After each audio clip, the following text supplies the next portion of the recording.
back. Good morning, good afternoon, good evening, wherever you are. My name is Joshua Hale, and welcome to Do It Live Autonomy Podcast. Tonight on the show, I got my boy Igor showing up, and really excited to talk to him. We're going to have a great conversation, recapping what's happened to us between seasons, and just talk about the kickoff of Lecture 1 that happened last night. Yeah. Later on, we might have some other special guests, some students, some grads joining us, but I don't want to give it all away, but stick around because it's going to be a great show. Igor, what's up, buddy? How you doing? How you been in between seasons, man? Aside from obviously the white elephant in the room, and we're all kind of in lockdown. Aside from all that, how you been, man? Dude, I've been great. Actually, I wanted to brag about making a connection in season 1 autonomy with another autonomy student or graduate, Eric. You remember Eric N from Las Vegas? Okay, yeah. Yeah, so him and I connected a couple times. We obviously being in autonomy, that's kind of what brought us together. And then after a couple of meetups, him and I were discussing the idea of permaculture. And he's like, well, dude, I got a 5-acre parcel sitting doing nothing in Arizona, about an hour and a half away from here. And I was like, really? He's like, yep. I said, I haven't been able to do anything with it ever since I got it 15 years ago. I was like, dude, you want to do something with it? He's like, yeah, if you know what to do. Wow. I said, I've been reading about it for like the last 7 years. I think it's time to put the seed into the ground, man. So we connected, and it's good. And we basically got the surveyors out. We staked out his property. We got a plan. You know, it's a little bit rural. It's kind of like undeveloped land off the freeway there. So it does need improvement, but it's perfect for what we're looking to do. And now he just finished we started the fence together, and he just wrapped that project up as he was dealing with the whole, self-isolation thing. But yeah, so anyway, that's been very, very exciting. And I owe a huge debt of gratitude to Autonomy, the creators, the community. And I just want to highlight that as another one of the autonomy projects. And I will be sharing videos and photos of the work with the class. And so something that we can, another thing of what the amazing thing that happens in autonomy, the connections that are made that inspire action. Because both him and I were at a point in life where we're just like reading so much about things, and we haven't really gotten a chance to do anything. So now we're kind of like our own 5-acre sandbox that we're playing in. So that's kind of what I've been busy with between the seasons. But again, it was good times, better That's times so to cool. come too. That's so cool for a city slicker. How's the soil in Arizona? Better than in Las Vegas. Yeah. Yeah. Is it's it much better like than sandy? Is it sandy, I imagine? It's mostly sandy, but it's hard to believe, because usually if you're not in big cities and you're driving from one big city to another, what happens is you kind of tend to speed through the rural areas and you don't really stop to look. But if you go off the beaten path, there's a lot of healthy vegetation out there. Granted, it's all, desert plants, but there's a ground cover going on. There's your mid growth, there's your high growth. I mean, lots of Joshua trees, lots of different, shrubbery. And so it's fairly, the land is actually pretty workable. It's a lot better than what you'd find, at least what I find here in Las Vegas. So with a little bit of permaculture amendments and principles and stuff at play, I think we can pull something off really nice. So wow. I was supposed to go to Joshua Tree State Park 3 weeks ago, but then we changed our minds. Right. But I've never Yeah, I've never been down there, so I've never seen really the climate.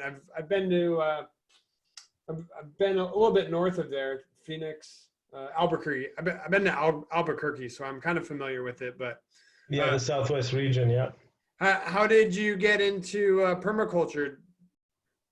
Well, I've always since 2010, 2011, one of the things I'd come across is the idea of being self-sustainable as an individual, self-sufficient.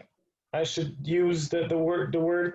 And so I was looking at different ways of one of the main things that meant that for me is you being able to produce your own food for your energy needs and your health needs. And because, just like the current situation we find ourselves in, one of the biggest worries on everybody's head is food shortage. Well, back 7, 8 years ago, I kind of started digging into different ways of farming and, more like individual based, not so big agriculture type stuff where it basically, in order to become a farmer, I think the template is you have to get into $500,000 worth of debt between equipment and seeds and whatnot. So I was looking at alternative farming ways, and I came across the work of, I think this guy was Bill Mollison, and I think he was credited as being one of the main discoverers or formulators of the permaculture method. And then his student, Jeffrey Lawton from Australia, and so I just kind of started going down that rabbit hole and started just consuming as much of the material I could get my hands on, books and videos and different course clips and stuff like that, and never really got to the point of getting into a permaculture design course, but I still was able to, develop a good knowledge base of what it actually is and how it's implemented and what you can expect from it. And so then just meeting Eric a couple years back and then sitting down last year and just kind of like getting together, we're like, well, I know about it and I know about it, and let's start playing with it and figure it out. And but that's kind of how I got in permaculture. So the idea is ultimately to become my own food producer, at least to feed a family. And then anything extra is you can always find people that need it, and food never goes out of style. Awesome. Yeah, man. You can only read so much from books, and especially with permaculture, you gotta, I know what I'm talking about. But what I do know about it is that you gotta see what the environment is like over a long duration, and start trying little things and see how everything reacts to that. Mm-hmm. You just got to start. You just can't read in a book. That's the key. That's the key. The key is to start. The key is to get out there and, dig that first, fence post hole through the caliche and just kind of like get into it. Because, even the people that discovered it, they started doing it in order to discover it. They didn't kind of sit down and, endless. So yeah, it was it's definitely one of the most welcome and beneficial breakthroughs and experiences I've had in between seasons. So awesome. Well, that's fantastic. Yeah, you're building connections and it's spilling over into the real world. What does your wife think about this? Does she think you're crazy trying to grow food in the desert? She's actually very much an enthusiast, a permaculture enthusiast herself. Nice. Sweet. Granted, she wasn't able to commit too much time toward it because, of our lifestyle. We have 4 children, we homeschool, and then, with the job and all that stuff. So, but I kind of took it upon myself. I just made it my, it's so far it's been, because I work full time, so it's been a weekend thing where we go out there, spend a day or two, and we're playing the sandbox. It was a good time to bring my son out to hang out and for him to learn how to, he's a 12-year-old boy who basically got a job offer from a surveyor He's, because he loves it so much. So, but yeah, it's a good time, man. It's really good. Awesome. Yeah, and what a great educational experience too for him. Oh, without a doubt, man. That's real world experience. Like I said, I couldn't believe it. Like when we took a surveyor out and the dude is like, I've had 30-year-olds who work for me for 6 months and they're not that attentive. And he's talking to a 12-year-old boy. And he says, I'd hire you in a heartbeat if you were of legal working age, because he just has that, he was like hammering down the survey stakes and measuring things off. And it's amazing what the children do if you just give them the opportunity, if you take them out there. It's incredible. I learned so much just watching my kid go, take to it and get so excited about it and stuff. I already see it with my 2-year-old. Like she just wants to help. And yeah, like I caught her with the little with the shovel in the cat box, in the litter box today, and I was like, "Whoa, that's not okay!" And she was like, "Oh!" She freaked out because I freaked out, but I recognized immediately. I was like, "Oh, were you just trying to like help clean the kitty litter because you see mommy and daddy do it?" Yeah. She's like, "Yeah, that's all I'm trying to do." I was like, "That's incredible. That's incredible, dude." Yeah. I was like, "All right, well, there's little bugs in there that can make you sick. So not until mommy and dad. Let's not eat it." Right. But yeah, you just see it. It's inherent, and yeah, you just kind of got to get out of their way. I mean, yeah, and just let them help in little ways, because that's how we all learn. Exactly, dude. That's trivium in action right there. Watch little kids pick things up, study them, and apply them. It's amazing. And put it in their mouth. Yeah, Agnieszka, exactly. Thanks so much for joining us tonight. Is it like segue from poop to Agnieszka? Is that what it is? Agnieszka, how's it been in between seasons? What's new? Like, do you have any growth stories you want to share? Yeah, we started the Raising Excellence. Was still working, developing it, and making a better and better talk show every week. It's 3 times a week, so that's a lot of fun. And more, it turns out that we're the ones who are really like getting a deep lessons out of this production. It's very interesting. Mm-hmm. It's almost like you try to teach other people, but in reality, you're the one who's learning. So if anybody's considering it, I definitely recommend moving from consumption to production. It's a different world. The fastest way to learn is to teach. That's right. For sure. Well, but even any production, like I'm trying to write and stuff too. Well, no, I'm not trying. I'm doing it. And even that production, it's like a whole different mindset from receiving information to putting out information. Yeah, you have to organize it and be able to deliver it in a way that it's well received, right? In a way that people will care about. Mm-hmm. So how do you do that? Yeah. Well, you guys have really come a long ways, just from a production standpoint. You guys started at the tail end of season 2, and you guys have been pumping them out 3 times a week since then? Yep, without fail. Nice. It's like one of those exercises in patience and diligence or whatever. Teamwork, like how are you guys maturing as a team? Oh, it's very interesting. I'm really enjoying the different dynamics, because at the beginning in January, we decided to take Tim's course that he was developing and try it live. So for a few weeks, we were just doing pre-planned material, but then we moved to each week, one person's in charge and they do an exercise on the Monday, and then they work with a topic throughout the week and dig deeper into the topic in every episode. So basically it's like the first episode of the week is the question and the exercise. The second episode is the exploration of the exercise. And the third one is the conclusions. So 3 hours. Mm-hmm. And it's a fun exercise, and it's fun to also like sometimes I don't necessarily agree with how it's done or whatever, but it's not my week, so I can't really say anything. So it gives me this ability to sit back and go, okay, that's cool. Let's try it. Let's see how this is going to work. You want to do 2 episodes about death? Okay. During a pandemic? Okay. Yeah, sure. Let's do that. Nice. That's good. It's really great to be able to share the responsibility and right. Like I was just having this conversation with my wife, because this is kind of a pattern of ours, but you really have to fail to learn, or at least make some mistakes and get that experience to course correct afterwards.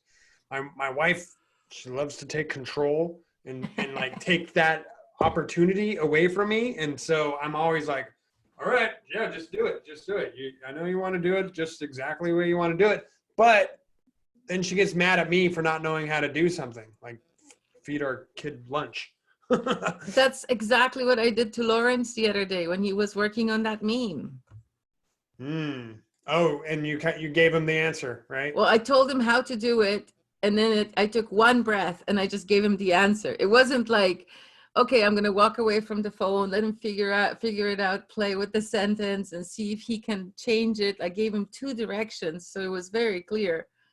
But then I was like, oh, but what I have in my head is so good, and I'm on my 2nd glass of brandy, and it's like 9:00 at night, and I'm just feeling so creative. Boom! I just put it out there without waiting. Yeah.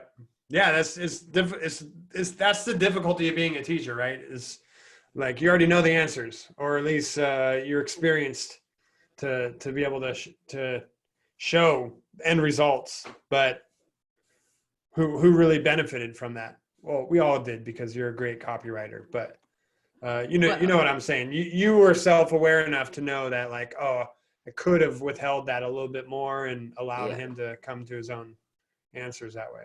Exactly. Totally. But Well, I'm still learning. I'm not perfect. Yeah. Well, kudos to you. The production is really great. You guys seem to have it nice and smooth now. You guys got your systems down, and everybody's showing up, and the content's getting really, really good. I hear lots of compliments in the community. Nice. Yeah. Well, it's getting deeper and deeper. We're getting braver. At first, we all held back a little bit, and now we're just like, oh, go for it. Well, everybody that's listening in, we're streaming live right now in the autonomy community. We're just kind of recapping what we've accomplished in the last few months since the previous season. And if you want, just pop your video on and join the conversation. I've accomplished a whole lot since season 2. The amount of growth that's happened is really difficult to measure, because I started a business with Richard and Lisa. It was the first time they felt comfortable going into business with anybody, they said. Huge honor. And what I did was take my marketing infrastructure and business, and Richard brought his consulting, and we created AUTONOMY Unlimited. And man, since we had that idea, everything's just lined up perfectly in order for that to take place. We got our business license at the start of the year and really hit the ground running. I brought all my clients into this new business structure.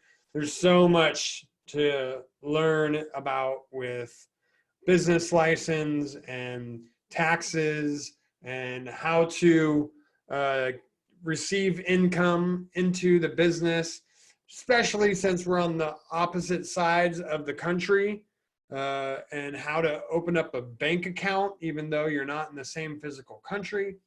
Lots of little hurdles, and we just took them one by one, boom, boom, boom, boom, boom. And we just kind of hit our first quarter, and we're up and running. Clients are happy, and we took a huge, we grabbed a hold of a opportunity that came our way this last week of educational piece from an associate of Richard Grove, Savri Subri. He's interviewed him several times. You can search Richard Grove and Sabri's name.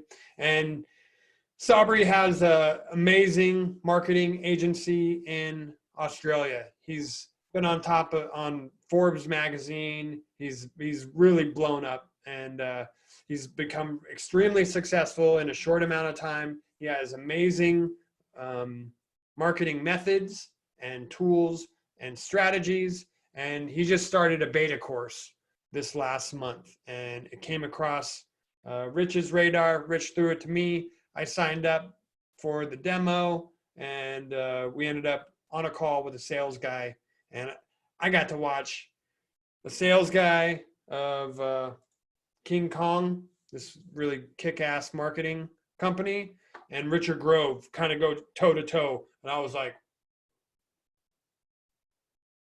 my palms were sweating by the end of it, because the offer came out. Then there was the huge pause, what we've been learning in autonomy. And I was the first one to speak, I won't lie. Jump to the end of that. It was an offer we couldn't pass up, even though we're in the middle of a pandemic. We're all locking down and trying to provide for our families. We saw the opportunity, so we dropped down a substantial amount of money on this course in order to gain the methods and be able to provide this not only to our clients, but then bolster ourselves as marketers. So this whole break since season 2 has just been a whirlwind, and I feel more alive, more resourceful, and more prepared for anything that comes my way, professionally, personally, and I'm just really excited now to be entering into a new season with a whole new batch of students and be alongside my graduate friends that I've come to love and adore. And I'm just really excited to take this next season with you. Anybody else want to chime in and talk about what achievements they have received in between seasons before we move into other topics? 40 seconds, is that the time that's appropriate to wait for someone to speak here in autonomy? I'll jump Lawrence! Hey, buddy. Hey. Sorry. How you doing? I'm doing well. I just wanted to jump in. I was writing down a couple of things. Since getting into autonomy last fall, I've gotten back into making music. I started learning some web development, web design. Whoops. I was about to say something. Nice. Sorry Turn on about your that. light, man. You're in a very black room. Jumping right in. Yeah, a little dabbling in video editing, dabbling in some copywriting. So Lawrence, you're a season 2 graduate, and since then you've hit the ground running, man. I've had the pleasure of working with you. Been seeing everything you've been producing in the Autonomy Unlimited server. And yeah, what gets you up in the morning? Well, I guess the hope of, really putting some of these skills to better use, making a transition someday away from working 5 to 1 job, 5 to 2. Sorry for just jumping right into that list. No, it's great. Yeah. But what are you really excited about? You're kind of getting a dabble. So where are you starting to gravitate to?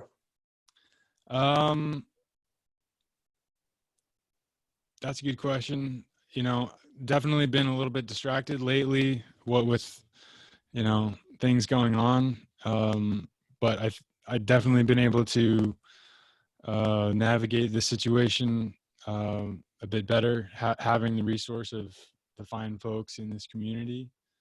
So I'm grateful for that. But yeah, I'm hoping to be able to provide like provide you guys with some background music, some audio editing, video editing. I really need to dig into copywriting, because that's, I just need to put in the reps, I guess you'd say. But I have fun with that when I get an idea. But I just need to keep digging into that.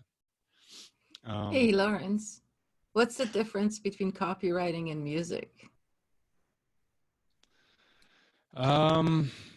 Music, I don't really think about words. Just listening to sounds, playing with synthesizers and sound clips, building instruments. You just fiddle with it till it sounds good. Yeah. But I suppose I could apply the approach that I've taken to music and audio production to the copywriting. I think I just haven't seen it yet. I mean, I haven't really given it, as much effort as I did with like the web development, web design. I got a good way through a full stack course in the past few months. That's sort of been on the back burner lately. So there's just a lot of things, a lot of potential brewing, I guess. I'm excited about the new season starting and just kind of getting a second take at it. And I'm very hopeful that things are going to keep building on that. Yeah, how was your experience with watching the lecture? I assume did you catch the lecture last night? Let me start there. Yeah, I caught the lecture. I tuned out at the Q&A. I had to get to sleep, so I haven't caught up on the Q&A afterwards yet. How was it going through the lecture series for a second time? Were you kind of having flashbacks of where you were the first time going through it and noticing a contrast? I was definitely keeping in mind. Yeah, it was like, wow, things have changed. It was sort of washing over me in a different way. I was definitely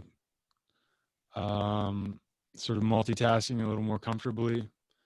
I was following through the slides from last season. I pulled those up to sort of follow through those as I kept Zoom minimized in the background, just to see if, I was comparing the two. So I noticed, a couple things changed here and there. And yeah. Nice. You stayed away from the memes? No, I was saving a lot of memes, actually. I was building a meme library. Dennis's hard work. When Dennis is around, it's not a meme library, it's a meme empire. It's a fire. It's a meme storm. Well, great. Well, thanks for that flashback, Lawrence, and really glad to see you back for another season. I mean, to be honest, the second season is when you really start getting some momentum going. First season, you just get kind of blown away. Oh, I was thinking that the third season is going to be when I get started going for me. Oh, so my father-in-law gave me this example. He said he used it with starting a business, but it applies here too. First season is like getting this huge boulder and starting to push it up this hill. Second season, you're almost there to the top of the hill. And then third season is chasing the boulder down the other side. Yeah, well, for me, it was like I was already a freelancer before even to season one. And so in season one, I was like, oh, okay, that's an interesting deepening of that this understanding. And at the end, I was like, oh, wow, I'm talking to customers differently. Oh, wow, my conversations are different. But then I still made a bunch of mistakes that summer and stuff. So then in season 2, I was like, oh, I get it. That's how I messed up that contract. And that's what I did wrong here and there, you know? And after the season 2, I was like, okay, I think I'm just going to start doing what I actually want to do. Like, I don't need to do all that other stuff. Okay, well, I'll do it just this once for you because I like you. Yeah. So that's where I'm at now. I don't know what's going to happen after season 3. I'm going to be flying my own parachute. Because I got the podcast, I got the book going. What else do I need to be happy? I'm excited for the dojo again. We can start doing some more role plays because I was just exposed to the Trojan horse strategy, and that scared me a little bit. So I kind of know I need to. I'm ready to check that out. The course I mentioned in the beginning, we learned about researching your competitors, and you have to understand what the market's like in your environment. If you're a business owner, entrepreneur, about ready to start, have an idea, you got to check out your competition and schedule an appointment with them and buy their service. I was, a little nervous about that, but I think that's what I'm going to be doing with role play. Anybody else, any other flies on the wall that want to chime in and talk about how they've grown in between seasons before we move on?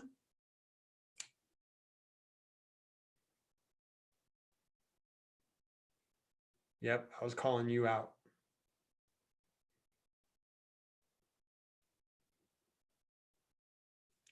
It didn't work. All right. Last week, we started off with the meet and greet. You mean we can't actually call people out by name, like we're sitting there lurking and going, hey, I don't want to do that much. No? I don't want to do that much. No? All right. They'll never come back.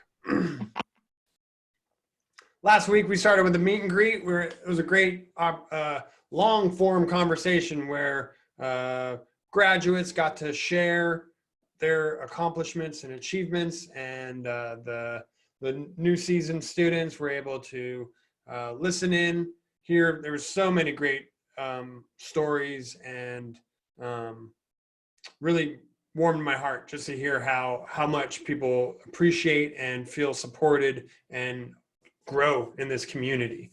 Then we got to hear from some new brave students that turned on their video and their microphone and said hi to everybody. Really, that's just the first step. And it's a crucial one because I think there's still some season 1 lurkers that have never really made themselves known, and not gonna learn or grow much from the back of the room, not as much as putting yourself out there. So really fantastic meet and greet, and I think Tyler is putting together some great video edits of highlights of that. So you can probably find that if you're looking for it. Another huge accomplishment, the elephant in the room, is we started a COVID-19 town hall meetings. We've been doing this just about every day. We've kind of backed off and taken the weekends off just because we're now kind of setting into this new environment that we're all living in. To have something so traumatic happen and to have a community to bounce around ideas, trying to understand what's reality, what's not reality. It's just been extremely valuable to have that at our fingertips. And I mean, we have dozens and dozens of contributors researching, reading articles, finding correlations, and sharing that into the COVID-19 server. And yeah, it's extremely valuable. There's so much contradicting information out there that it could really make your head spin. So it's just nice to have others to be able to have support for going through this unprecedented time that nothing like this has ever happened before in history, and we don't know how this is going to turn out, but I'm certain we're going to be able to be not resistant, but responsive. Oh, what's that word? Reunited. Reunited. We will be reunited with real human beings again. Resilient. The word you're looking for is resilient. Yeah, Richard, you just took it right out of my mouth. Thank you. We've learned to become resilient, and so we're able to adapt to any of the situations that come before us. And that skill is priceless. Yeah, I knew it was resilient, but I wanted to be reunited. Oh man, I was just thinking of like meeting people for coffee. Remember that? That was that was really pleasurable. Some of us still do. Yeah.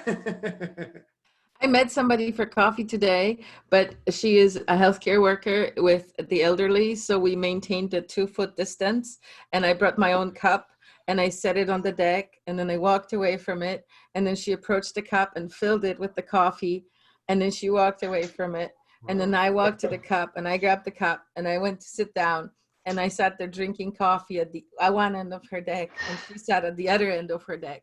And she also told me that currently the fine for breaking the whatever space thing is $650 In Canada? in Victoria. Wow, they're not messing around, yeah.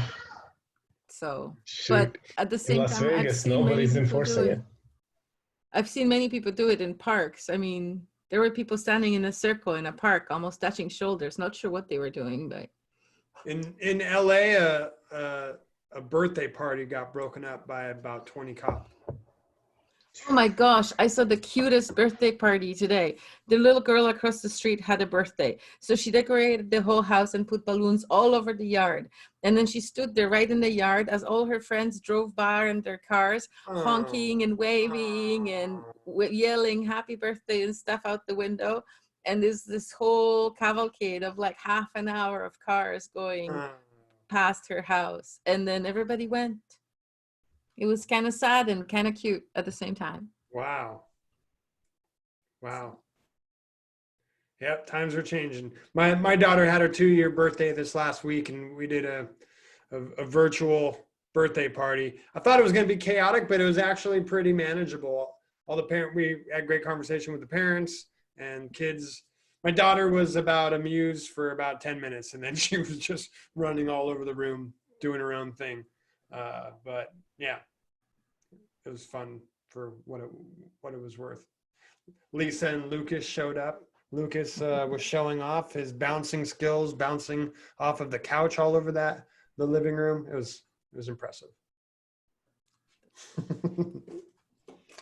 All right, well, I'm gonna segue. Okay, I did want to talk a little bit about Autonomy Unlimited marketing opportunities, because honestly, there's a lot going down in there. Graduates of Autonomy, once you graduate, you have the opportunity to become an apprentice in the Autonomy Unlimited world. What that allows you to do is to continue your experience with getting your hands on real world marketing and production projects. Typically, you'll start off working on autonomy marketing or autonomy production. And there's, ample projects just waiting to be done in all areas: social media, copywriting, video editing. What else am I missing? Lots. Graphic design, API connecting. Website design, thank you, yeah. So basically any area that you want to get some experience on, there's this opportunity to work with your fellow autonomy students and be able to get your hands dirty.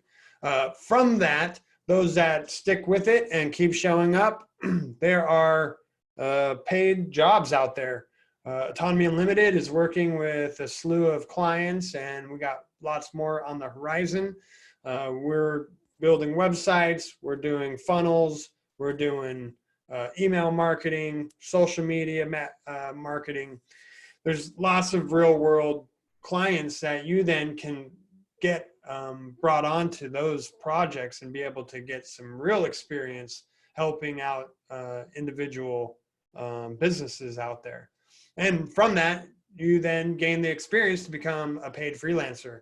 And then you can have the opportunity to join the team, bring that skill set to the organization, and everybody wins.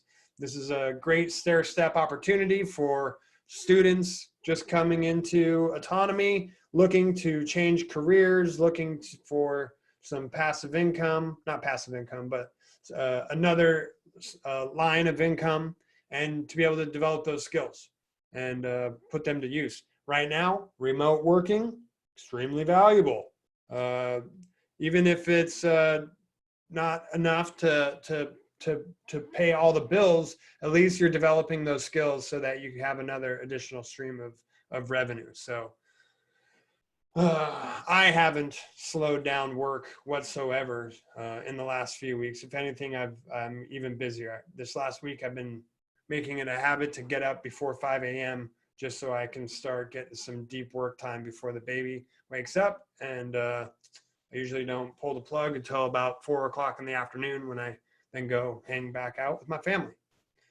Lots of opportunity. If you are a graduate, you can go to autonomyunlimited.com/apprenticeship and fill out the form there, and you can join the team. At the very least, you can just take a peek and look at all the additional resources and projects that people are working on inside of the Autonomy Unlimited Discord server. And we also created a course because we were all doing so many video tutorials just showing how to do things that we needed some place to organize that. So we have the Autonomy Unlimited development course that is now taking shape in all those departments that I've talked about. There are how-tos in there, and more are coming every day because we're all sharing our knowledge, because there's abundance of work out there. And the more cross-trained that you become, the more valuable of a team member that you are. So even if you are a kick-ass copywriter, you could learn video editing skills side by side there, and just become even and get put on more projects. So you're the boss.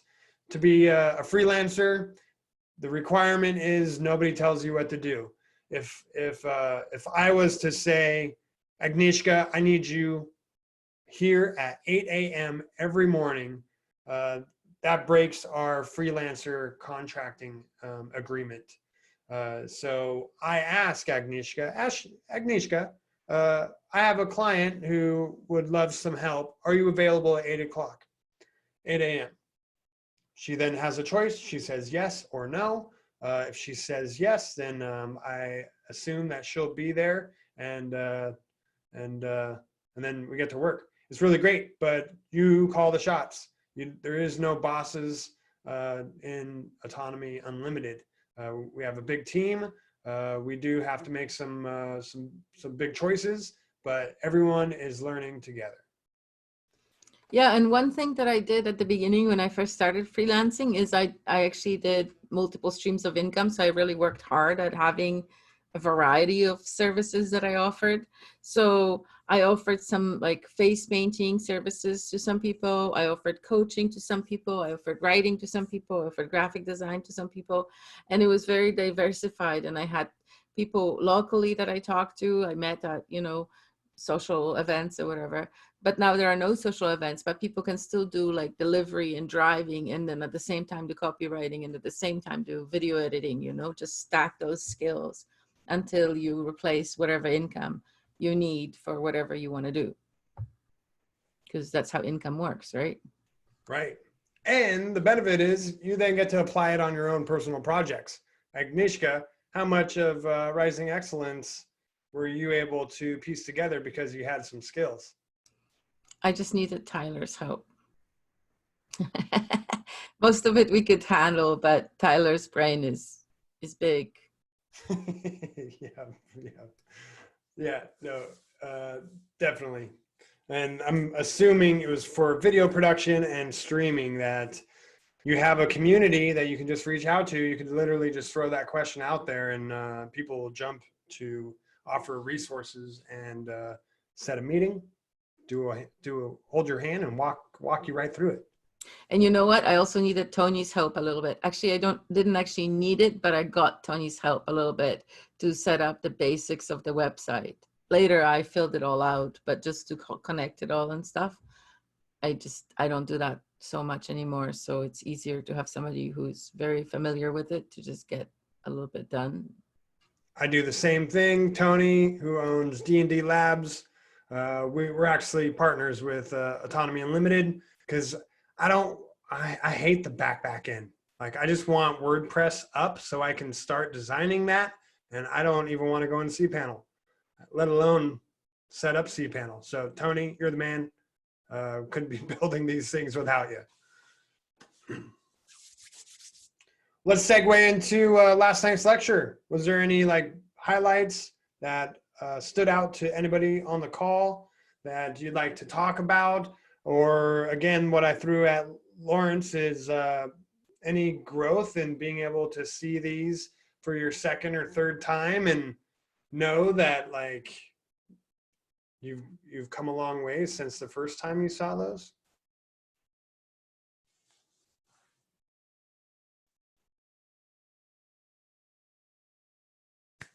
I feel the same way. Just speechless. Well, I'll just jump in and Did he hear you? Yeah. Go for it, Lawrence. oh,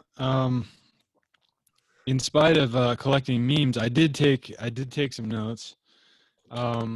So I just had a general familiarity, and I felt like I was just better able to focus on what I really wanted to write down. I filled up a couple sides of this page, and of course the 19 points at the end, the last slide, is just so powerful. What Richard learned from his painter's job to pay for college, that taught him everything he needed to know that he didn't learn in college. So that's just invaluable, and that stuff has been seeping into my consciousness, I think, for a couple of months, and now hopefully more of it will start to seep in, and put more of it into practice.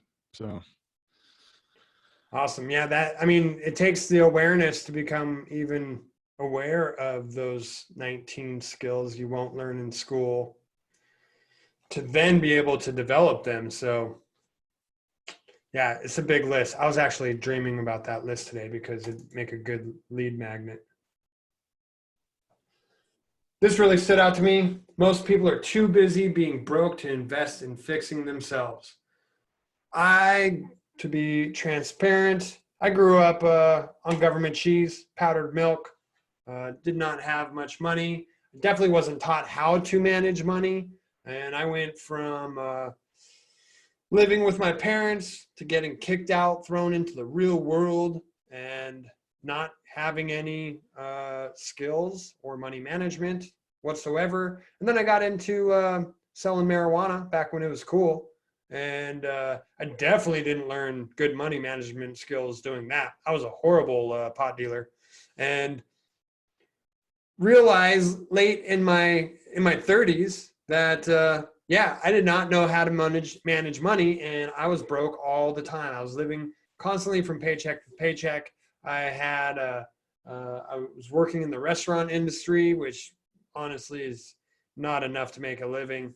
And I've really just in the last like 3-4 years have been able to start changing the view I've had about money, because I thought it was just that I didn't have enough money. I just needed more money, and then I'd be able to manage my money. Instead, over these last few years, I've really come to understand like, oh, you really have to learn to manage what money you have before more money is attainable. Because what I learned is you'll spend whatever you got, and that I never understood. So I always thought like, oh, I just need to make a little bit more before I could save some, and it's a horrible way. Like, yeah, you'll never have enough that way. So it really had to come from inside my brain of figuring out financial management is a skill, and I needed to develop those skills. And learned a lot from Robert Kiyosaki, just how to like change the way you perceive money, how wealthy people is a state of mind. It's not how much money you have in the bank, but really being able to just develop these understandings and then be able to put them in practice.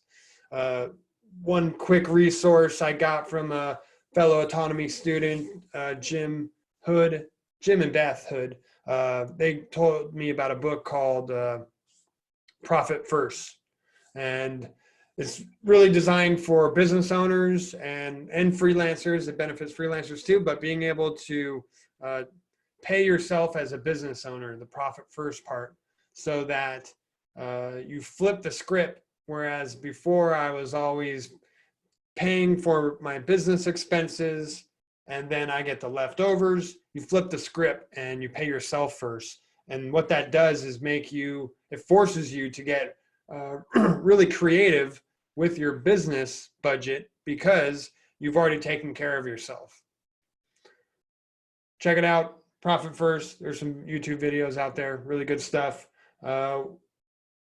Anybody have any comments on getting out of broke mentality?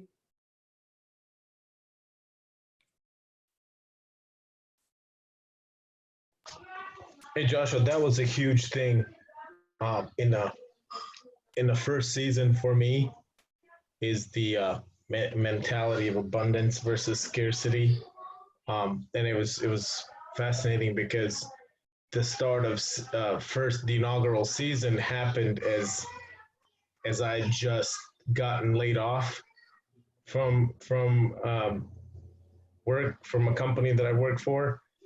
And normally, in my past, you were conditioned to just fall into this, vicious cycle of despair and, self-loathing and all that stuff. But having had the time to commit to the autonomy, that was a huge takeaway. We just flip that mindset and then just get back on a horse. And before 3 months was up, I had already had 2 job offers using, keeping in that mindset of abundance. I did not think, oh my God, who's going to hire me? Oh my God, where am I going to get another job? It was like, I know what I'm capable of. I know what I need to do. And using the skills taught, because I'm in sales, using the skills taught in autonomy helped me focused. So every time I walked into an interview room, regardless of how many people, how many other candidates, we had group interviews, I was confident that I'm the best man for that job. And that confidence came across, and I ended up only going to 3 companies because I didn't need to see 17 of them, because I knew what I wanted. So I ended up going to 3 companies. 1, I didn't like their culture. And 2, both gave me job offers. And I had started for 1, and then I got another job offer on my first day with the other company, and it was twice the income of the previous one. And I was in that position, a luxury, to accept another offer and thank these people for theirs. So, and it's exclusively because of my commitment and that synchronistic happening of autonomy, coming to. And it's funny because I remember watching that first email from Richard sometime in October, November, pitching the whole autonomy beta thing, and I was like, man, what am I going to do with this? I'm too busy. you know. So I Dude, let you it sound like sit. a commercial. We should like record you and sell you. You know, so I was sitting and I let that thing sit. I mean, I don't know, Richard could probably look into the data behind how many times I opened the email, but I let it sit in my inbox for like 45 days before I was like, you know what? Something tells me I'm gonna go for it. And it's the best shoot. I can't even tell you. I mean, I think the return on that investment for that inaugural season was exponential in terms of the mindset, in terms of my skill set development, and in terms of the income realized as a result. So I'm in a position to make you know well over couple hundred, in a 12 month span, and it was.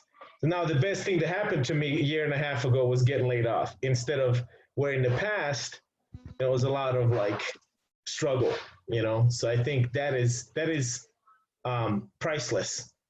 I think that really is priceless. So just a little bit. Yeah, man. Sounded like you were interviewing them instead of begging for a job. Yeah, that's pretty much how it happened.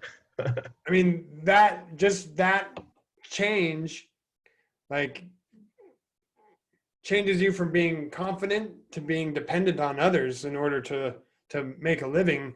I mean, people can smell that a mile away when those two people are walking down the street.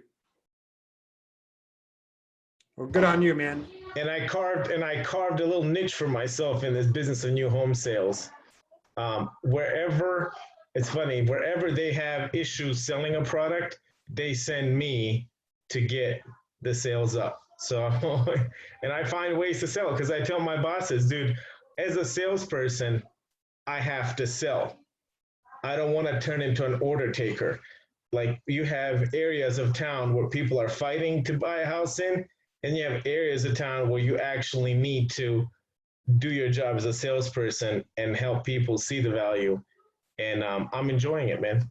So, Richard, thank you for the brainchild of your life's work, Autonomy. And thank you guys for every single one of you for being there, along the way and stuff. I think it's absolutely an incredible environment to be a part of.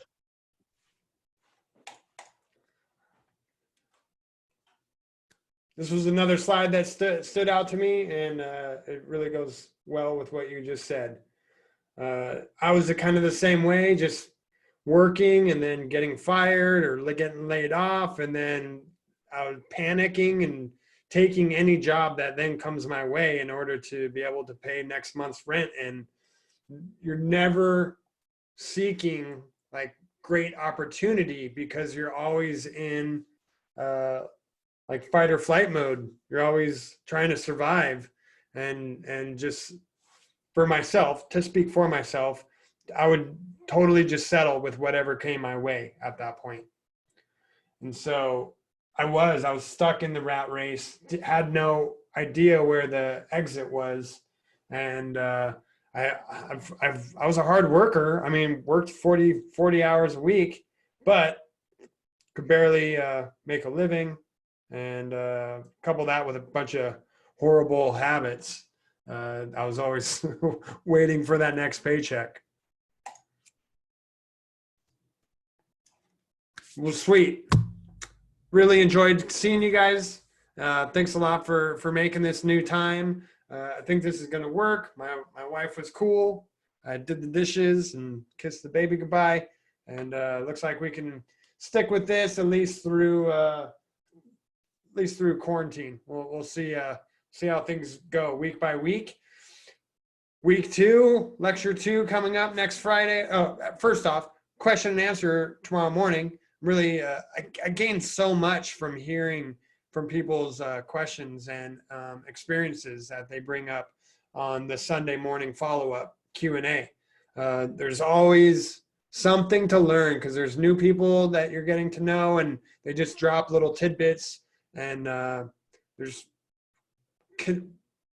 like connections to make. They're like, oh, you have that problem? I know this autonomy student who has that solution, right? So there's lots of great opportunities to be able to connect that and share resources, and really exciting to hear the Q&A section. And the season 3 people are so cool. Some of them, some of their podcasts, and the one guy whose wife makes cookies that are like crack. I want to really try those, because if they're so addictive, I mean, how cool is that? But then, you know, another side of the invisible line, we might have to wait. But still, you know, and oh my goodness, now I'm saying, you know, like Igor. Yeah, well, I'm really excited to meet season 3 students too. We're going to have a lot of fun coming up real quickly. Lecture 1 was just a dip of the toe in the pond compared to what's about to come. And we're going to really get ready to jump in and start swimming without your floaters. Well, thank you everybody for showing up. We're going to do this again each week through the season. And we just basically will recap what happens week by week. Before you know it, there's going to be a lot of presentations, student presentations, lectures, lots of other extracurricular activities going on. And this podcast is just a way to be able to capture everything that's going on throughout the week, because nobody can actually catch it all once we get up and rolling. So this is a great way to just check in and catch things that you might not have been able to catch, and be able to hear about what's happening upcoming. Thanks for tuning in. I want to thank Igor, Agnieszka, Lawrence. Thanks for coming off mute and turning your microphone on. And make sure to join us next week and hit subscribe on whatever you're watching this on. And if you want to get some autonomy, go to getautonomy.info and check out what autonomy is all about, and join the community of really great people. Thanks a lot, everybody, for showing up. See you next time. Take care, buddy. Bye.